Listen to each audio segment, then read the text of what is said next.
Ya, Assalamualaikum. Waalaikumsalam warahmatullahi wabarakatuh. Terima kasih kawan-kawan semua. Hari ini kita masuk ke pertemuan ke-12 ya. Terkait dengan demokrasi, HAM, dan negara hukum.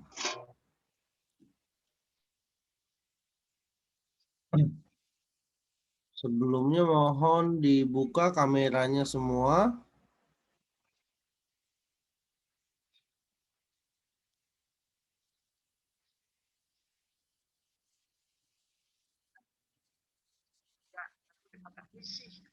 Ketika manusia dosennya itu divideokan gitu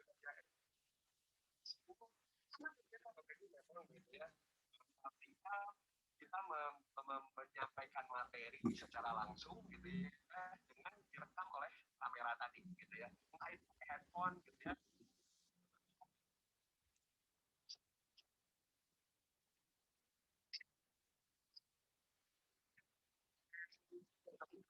Kita ngomong dengan kamera karena kalau dari jadi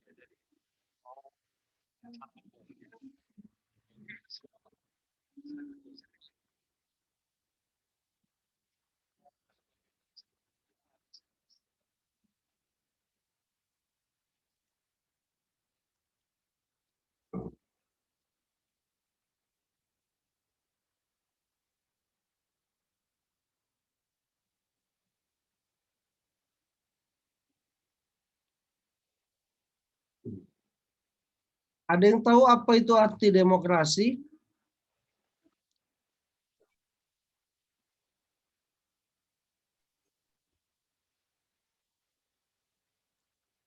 Halo?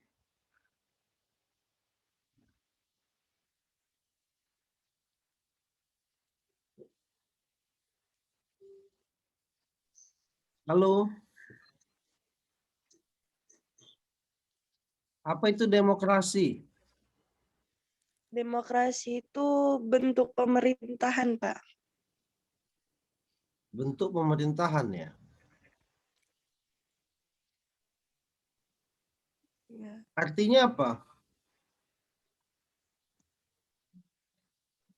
Itu tuh bentuk pemerintahan di mana semua warga negara itu berhak, Pak, memiliki hak setara dalam pengambilan keputusan.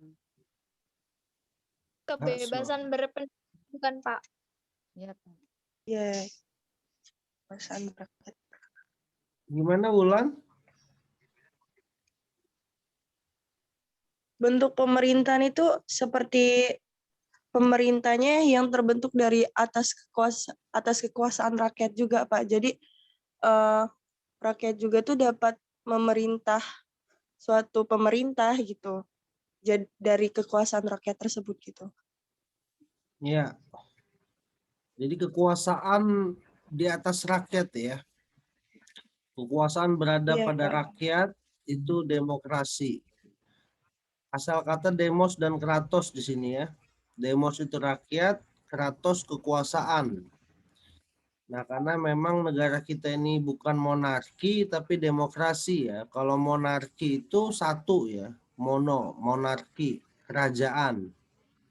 Yang berkuasa raja kalau monarki. Kerajaan, kesultanan. Kalau kita ini demokrasi, semua itu dari rakyat. Dari rakyat, oleh rakyat, dan untuk rakyat. Jadi memang pemerintah kita ini tidak akan pernah ada negara, tidak akan ada pemerintah, presiden kalau tidak ada rakyatnya. Rakyat yang memilih presiden tiap 5 tahun untuk kebahagiaan rakyatnya lagi. Nah, inilah demokrasi. Kekuasaan di tangan rakyat. Nah, konsep demokrasi ini pemerintah itu dipimpin oleh rakyat tapi diwakili ya. Rakyat ini diwakili oleh Dewan Perwakilan. Jadi nggak mungkin semua rakyat ini bicara. Ada Dewan Perwakilan Rakyat yang duduk di parlemen. Hanya perwakilan. Kalau semua rakyat ada di gedung parlemen ya nggak cukup ya gedung itu.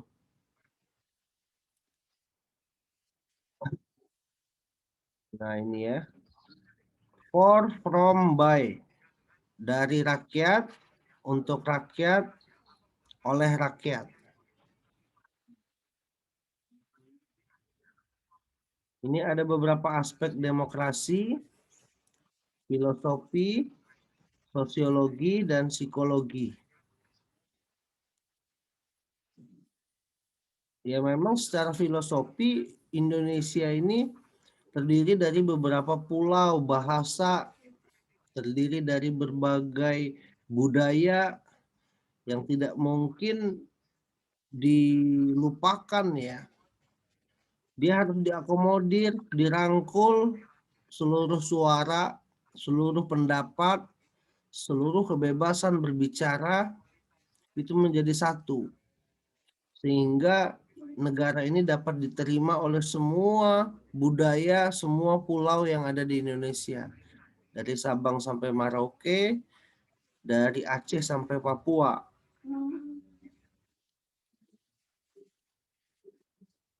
Nah, nilai-nilai demokrasi inilah yang ada dalam hukum komunikasi sebenarnya. Dalam demokrasi ini kita memiliki kebebasan, kebebasan berpendapat, berkelompok, berpartisipasi, menghormati orang lain, kesetaraan, kerjasama, ada juga persaingan dan kepercayaan. Ciri-ciri demokrasi ini adanya pemilihan umum, benar. Ya, ada pemilihan umum, raja itu dipilih atau presiden itu dipilih dari semua suara rakyat. Kemudian ada batas kekuasaan. Presiden hanya jalanin pemerintah, DPR hanya membuat aturan hukum, ya. Yudikatif, kekuasaan yudikatif itu ada untuk mengadili semua yang salah. Adanya lembaga peradilan di sini yang independen.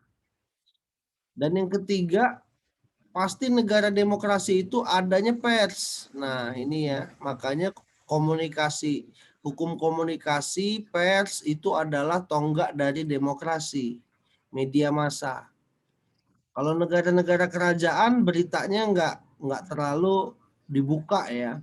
Urusan kerajaan, pemerintah nggak akan dibuka ke rakyat. Tapi kalau dalam negara demokrasi kita tahu ya presiden punya kebijakan apa, buat apa, mau menjalankan apa, semua ada di media. Yang bebas untuk menyampaikan semua informasi dan mengontrol perilaku kebijakan pemerintah. Ya. Nah, jadi salah satunya ini adalah pers. Kemudian adanya pengakuan HAM. Nah, HAM ya. Jadi informasi dan komunikasi itu adalah HAM. Hak azazi kita dapat informasi, hak azazi kita untuk berpendapat, berkomunikasi. Dan perbedaan agama ya, suku, agama, golongan, dan sebagainya. Nah, kelemahan negara demokrasi ini ada yang menyebut dia ada doktrin one man, one vote. Jadi satu orang, satu suara. Di mana pihak yang paling banyak suaranya itu yang menentukan keputusan. Nah, tapi belum tentu yang menang banyak suaranya itu yang benar dan yang adil. Nah, dari demokrasi ini musyawarah mufakat, kemudian ambil suara terbanyak. Dari suara terbanyak ini belum tentu itu yang benar. Rentan juga jatuh dalam pemerintah yang diktator mayoritas. Ya, siapa yang mayoritas dia yang menang. Atau bisa menjadi tirani minoritas. Nah, di sini makanya perlu ada hukum ya. Atas dasar kelemahan yang dimiliki demokrasi dalam mengambil keputusan, negara harus diimbangi prinsip keadilan atau hukum ya. Prinsip ini yang disebut dengan prinsip negara hukum. mengutamakan kedaulatan hukum. Jadi memang dalam demokrasi ini suara rakyat itu suara Tuhan katanya. Suara rakyat di atas segalanya. Rakyat yang ingin apa disampaikan melalui DPR, kemudian dibuat suatu aturan. Jadi produk DPR dalam buat hukum, buat aturan itu sebenarnya wujud dari keinginan rakyat. Paham ya? Paham nggak? Ya, Pak, Ya, paham, Pak. Pak. Cara masyarakat berkomunikasi dengan wakilnya, wakilnya menyampaikan di parlemen, parlemen DPR buat kebijakan. Kemudian presiden menjalankan kebijakan DPR itu. Seperti adanya sekarang ini Undang-Undang Cipta Kerja ya. Tahu nggak undang-undang yang baru Cipta Kerja? Tahu, Pak, tapi belum tahu terlalu isinya, Pak. Ya, itu undang-undang yang untuk membantu masyarakat untuk mendapat banyak pekerjaan ya, karena banyak investor masuk. Nah, kalau melihat DPR membuat undang-undang Cipta Kerja, artinya itu adalah keinginan seluruh rakyat. Tiap wakil rakyat itu sudah tahu mau tiap rakyatnya. Walaupun banyak yang bertentangan. Seharusnya itu adalah keinginan rakyat. Semua aturan yang dibuat DPR ya, mau undang-undang pers, undang-undang ITE, undang-undang Cipta Kerja, undang-undang apapun yang dibuat DPR itu pasti adalah mau rakyat, harusnya. Karena itu adalah pola komunikasi antara rakyat dengan pemimpin dalam membuat kebijakan yang berguna untuk rakyat. Karena kebijakan itu dari rakyat ya, untuk oleh rakyat dan untuk rakyat. Maka itu sebenarnya milik rakyat, hasil komunikasi rakyat. Nah, kemudian pengertian negara hukum di sini ya. Negara hukum adalah negara yang berdasarkan suatu aturan, keadilan, ya, untuk menciptakan kebahagiaan warganya. Nah, artinya hukum yang dibuat DPR itu untuk kebahagiaan rakyat, bukan untuk menyengsarakan rakyat. Tidak mungkin adanya hukum dibuat, diketok oleh DPR, ya, wakil rakyat ini bersepakat berkomunikasi membuat kebijakan untuk kebahagiaan, ya.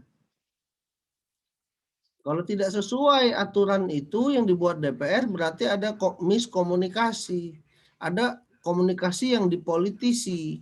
Nah, ini yang berbahaya. Negara hukum adalah suatu negara yang wilayahnya terdapat alat pelengkap negara.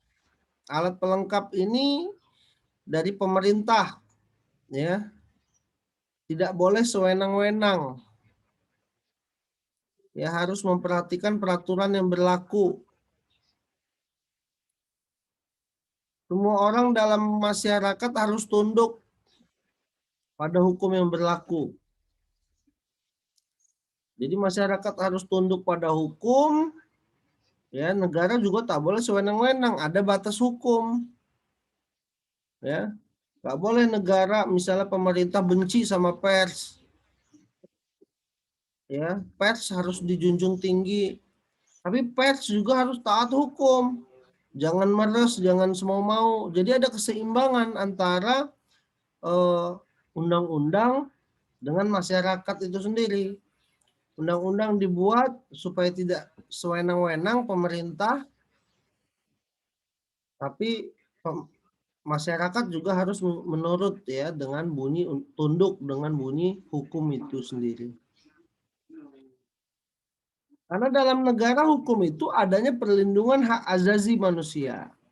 Nah, seperti yang materi kemarin itu ada pers yang dipukul ya, dianiaya ya. Nah, itu sebenarnya melanggar HAM. Karena salah satu hak azazi manusia adalah melindungi pers dari kekerasan.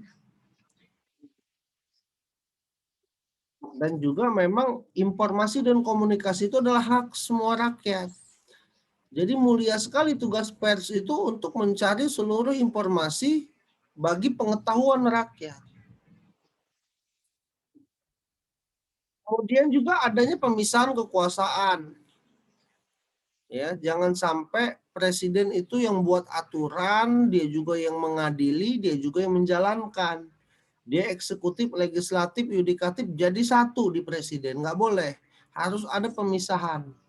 Kalau negara kita kerajaan, iya benar itu, boleh monarki itu boleh seperti itu. Raja yang buat aturan, ya, raja yang mengawasi, raja juga yang menjalankan, ada salah raja juga yang mengadili. Pemerintah harus berdasarkan peraturan hukum, ya, harus ada aturan.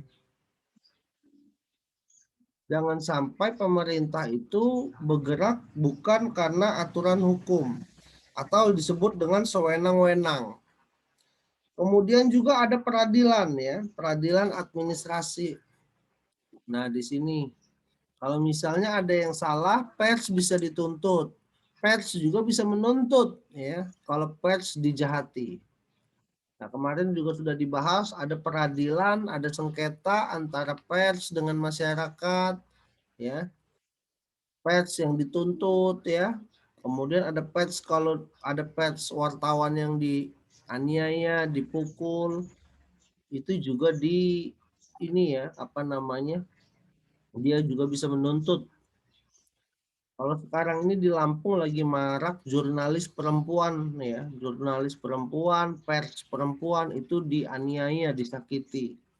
Ada Aliansi Jurnalis Indonesia namanya AJI. Kalau kawan-kawan pernah dengar, ya, AJI itu salah satu penegak perlindungan HAM dan informasi komunikasi, ya. Banyak sekali wartawan perempuan yang kena diskriminasi, bahkan penganiayaan. Nanti datanya bisa saya kirim, ya, data wartawan pers perempuan yang di Lampung ini banyak sekali kena penganiayaan. Hampir 70% lebih di Lampung. Nah, ini kemudian ada 3 ciri pokok negara hukum, ya. Supremacy of law, artinya hukum, ya. Hukum harus ditegakkan. Equality before the law, artinya itu tidak boleh ada apa namanya diskriminasi di sini, ya. Semua sama di mata hukum. Equality before the law ini semua sama di mata hukum. Kemudian human right ini adalah hak asasi manusia, ya. Nah, jadi negara hukum itu harus ada 3 ini, ya. Adanya aturan hukum, adanya persamaan di mata hukum, adanya hak asasi manusia. Nah, HAM ini ada hak pribadi, ya. Hak kita sebagai pribadi punya keluarga, punya rumah, punya pendidikan, ya. Ada hak politik, kita bisa nyalon, ya, kita bisa berbicara, berpendapat. Ada hak hukum, hak yang dilindungi oleh hukum, tidak boleh disiksa, diskriminasi, tidak boleh dijahati. Hak ekonomi, ya, mendapatkan kesejahteraan, pekerjaan yang layak, ya. Kemudian hak peradilan, kalian punya hak untuk diadili. Kalau kalian salah nggak boleh langsung dipukul, digebukin massa. Tapi kalian harus diadili melalui pengadilan yang sah dan berwenang. Kemudian juga hak sosial budaya, ya, hak kalian untuk memiliki masyarakat, berorganisasi, berbicara bahasa adat masing-masing, ya, sosial kultur. Nah, ini hak-hak yang dilindungi dalam negara hukum, ya, untuk menjalankan suatu kehidupan di negara hukum yang disebut demokrasi saat ini. Nah, ada juga di sini kebebasan berbicara, ya, berpendapat, free speech. Nah, kebebasan berpendapat adalah hak sipil, hak masyarakat, ya.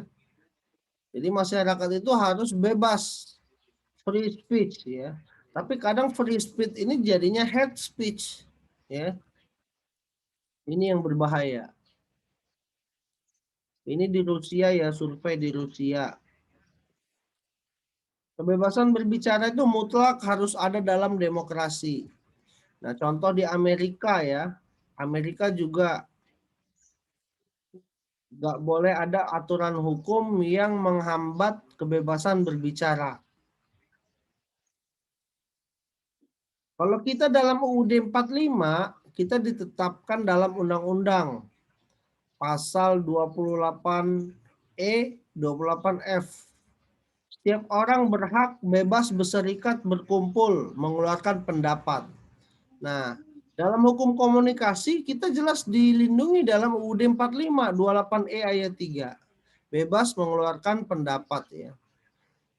Kemudian juga 28F, setiap orang berhak berkomunikasi. Nah, ini ya, jangan sampai kita komunikasi sama orang ditutup-tutupi, dihalang-halangi, dan memperoleh informasi ya untuk mengembangkan pribadi, lingkungan sosial, mencari, memperoleh, memiliki, menyimpan, mengolah, dan menyampaikan informasi dengan segala jenis saluran yang ada.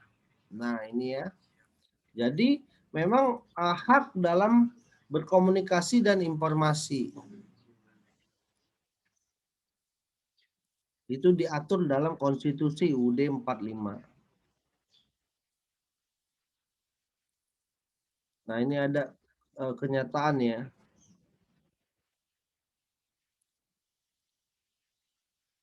Ada namanya control of internet speech.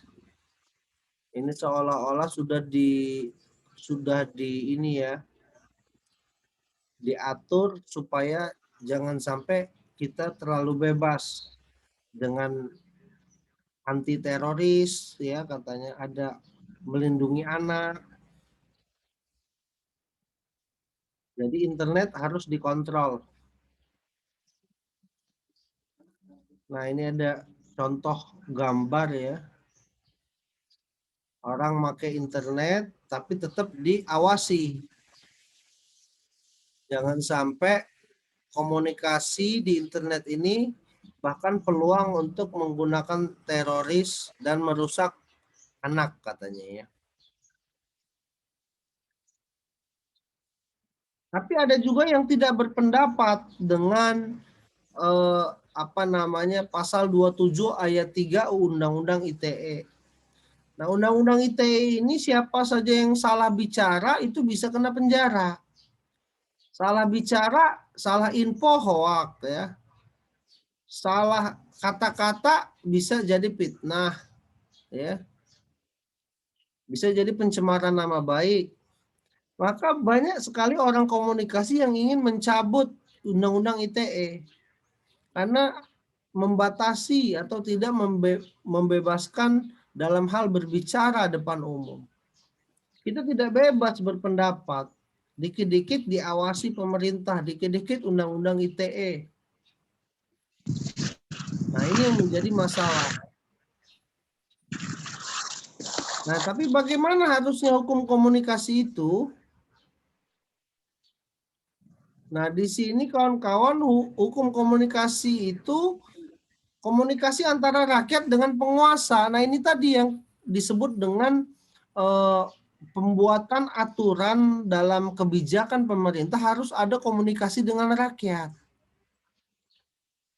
Jadi komunikasi yang baik itu komunikasi yang ada antara rakyat dengan penguasa untuk menciptakan negara yang ideal. Jadi negara ini nggak akan ideal, nggak akan baik kalau nggak ada komunikasi dengan rakyat. Kalau penguasa cuma antar penguasa, jolim nanti dia. Nah, maka di sini penting sekali kebebasan komunikasi, demokrasi dari rakyat. Dan juga tidak boleh memasung kebebasan berbicara, berpendapat. Nggak boleh rakyat kecil berbicara dihalang-halangi. Nggak boleh mahasiswa berbicara dihalang-halangi. Nah, itu adalah perwakilan rakyat, pesan rakyat, ada hak kita berbicara di situ demi kepentingan negara sama-sama. Nah, ini ada George Washington ya. Ini dia berbicara tentang freedom of speech, kebebasan berbicara ya. Nggak boleh ditutupi, nggak boleh di silent ya. Nah, ini ada contoh slogan akhir dari kebebasan bicara. Kalau akhir dari kebebasan bicara artinya akhir pula dari demokrasi. Kalau kita masih menyatakan demokrasi, kebebasan berbicara harus bisa dilindungi. Jangan dikit-dikit dikenakan ITE ya. Nah, ini ya demokrasi sebagai sebagai salah satu pilar tegaknya hukum.